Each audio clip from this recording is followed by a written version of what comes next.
আমরা ঘোষণা করেছি আমরা কোনো প্রতিশোধের রাজনীতিতে নামবো না। আমরা ঘোষণা দিয়েছি আমরা চাঁদাবাজি করব না। আমরা ঘোষণা দিয়েছি আমরা মামলা বাণিজ্য করব না। আমরা জাতির সাথে দেওয়া আমাদের কথা রেখেছি।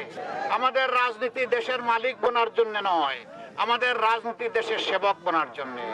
আল্লাহ যদি সেই সুযোগ আমাদেরকে দেন, আমরা দেশবাসীর প্রতি কৃতজ্ঞ থাকব।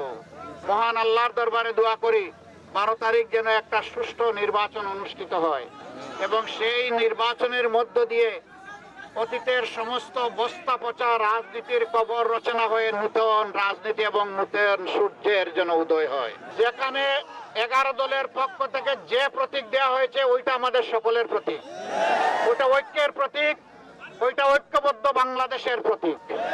সেই প্রতীকের পক্ষে ইনশাআল্লাহ আপনারা থাকবেন আমরা আশা রাখি। আমরা কি আপনাদের কাছ থেকে একটু ভালোবাসা আশা করতে পারি? আমরা কি একটু সমর্থন আশা করতে পারি? একটু দোয়া আশা করতে পারি? আপনাদের পবিত্র বুটের আমানতটা আমাদের পক্ষে আশা করতে পারি?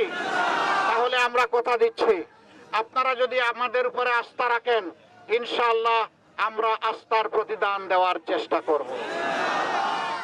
আমরা আমাদের কথা রাখবো।